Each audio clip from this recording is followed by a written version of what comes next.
Next हम देख लेते हैं इसके जो हमने कैरेक्टरिस्टिक्स डिस्कस किए थे उसको डिटेल में एक्सप्लेनेशन है ना। Decomposition is the process of breaking down a big और complex problem into a set of smaller sub processes to allow us to describe understand और execute the problem better for. तो ये जायज़ सी बात है, जो भी आपकी बड़ी प्रॉब्लम होगी तो बड़ी प्रॉब्लम को आप हमेशा सीक्वेंस में सब टास्क में डिवाइड करोगे और फिर हर एक टास्क को अलग अलग उसको ऑब्ज़र्व करोगे और उसको अलग अलग एग्जीक्यूट करोगे तो सारी प्रॉब्लम आपकी आसानी से सॉल्व हो सकती है ना। तो फर्स्ट इज़ डिकम्पोजिशन। नेक्स्ट आपका आता है पैटर्न रिकॉग्निशन ना। Pattern recognition, the goal of pattern recognition is to find common similarities and differences among objects. With proper pattern identified, we can solve seemingly diverse problem by a single algorithm.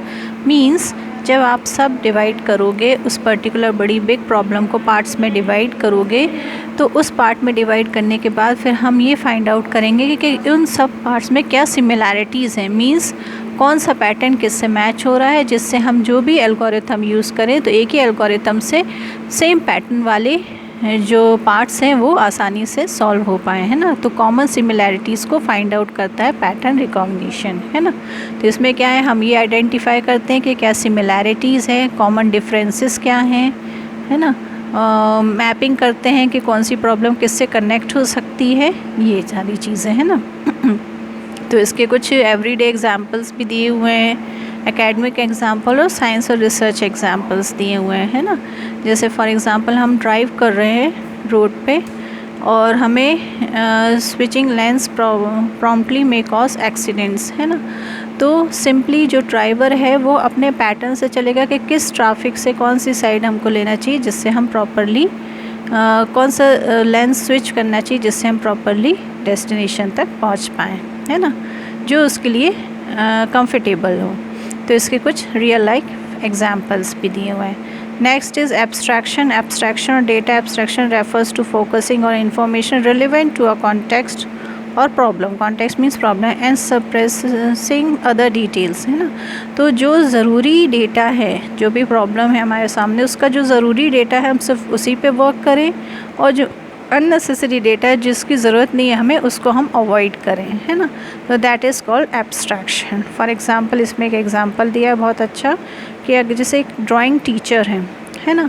तो drawing teacher एक dog की उसको picture बनानी है, तो dog के बारे में अगर हम डिटेल इन्फॉर्मेशन देखें तो उसका कलर हो जाएगा, ब्रीड हो जाएगा, साइज़ हो जाएगा, हाइट हो जाएगी, वेट हो जाएगा, शेप ऑफ टेल हो जाएगा, है ना, उसको क्या डिसीज़ है वो हो जाएगा।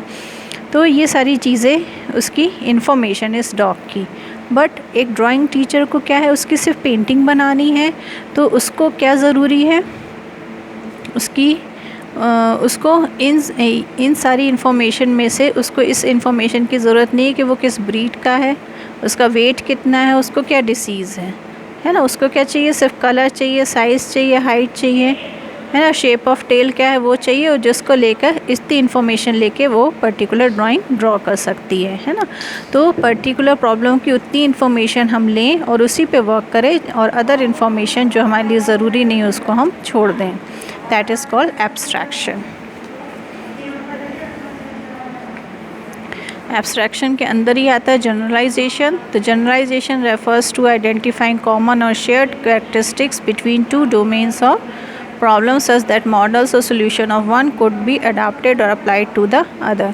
तो इसमें क्या होता है, हम कॉमन और कैरेक्टरिस्टिक्स को आइडेंटिफाई करते हैं ना। फॉर एग्जांपल जैसे हमने बोला मैमल, है ना। मैमल क्या होते हैं, वार्म ब्लडेड होते हैं, गिव लाइव बर्थ देते हैं, है ना, बेबीज़ को बर्थ देते हैं, have hair and so on. ये सब कैरेक्टरिस्टिक्स होते हैं मैमल्स के। अब जितने भी मैमल्स इसके अंदर आएंगे, है ना, तो वो क्या है, ये सेम कैरेक्टरिस्टिक्स शेयर करेंगे। जैसे एलिफेंट है, मैमल है, तो उसके अंदर ये भी कैरेक्टरिस्टिक्स होगी, ये भी होगी, ये भी होगी, है ना। जो भी मैमल की कैरेक्टरिस्टिक्स एक हमने डिफ़ाइन कर लिया वो हर जगह आपकी अप्लाई हो रही है। तो that is generalisation. Next is algorithm design. Algorithm design means अब हमको प्रॉब्लम को हमने देख लिया, पूरा एब्स्ट्रैक्शन कर लिया, पैटर्न रिकॉग्निशन कर लिया, जनरलाइजेशन कर लिया। अब हम क्या ऐसा मेथड अप्लाई करें, कौन सा एल्गोरिथम यूज़ करें जिससे वो प्रॉब्लम्स आपकी स्टेप बाय स्टेप सॉल्व हो सके, है ना। तो that is called algorithm design. Means अब एक्चुअल में हमको प्रॉब्लम सॉल्व करना है, और प्रॉब्लम सॉल्व करने के लिए हम जो मेथड हमने डिज़ाइन किया है that is called algorithm design. ठीक है। लास्ट आपका आता है एवेल्यूएशन। एवेल्यूएशन क्या है? ये चेक करता है कि आपने जो भी कंप्यूटेशनल थिंकिंग के थ्रू प्रॉब्लम सॉल्व करी है उसमें आपने सारे स्टेप्स फॉलो किए हैं कि नहीं किए। मीन्स सबसे फर्स्ट स्टेप डिकम्पोजिशन किया है कि नहीं, फिर पैटर्न रिकॉग्निशन किया है कि नहीं, फिर एब्स्ट्रैक्शन किया है, जनरलाइजेशन किया है, एल्गोरिथम डिज़ाइन किया है। पूरा स्टेप बाय स्टेप जो प्रोसीजर कैरेक्टरिस्टिक्स यूज़ होते हैं कंप्यूटेशनल थिंकिंग में वो सारी चीज़ें आपने की है कि नहीं की है, ये सारी चीज़ें लास्ट में चेक की जाती है। That is called evaluation.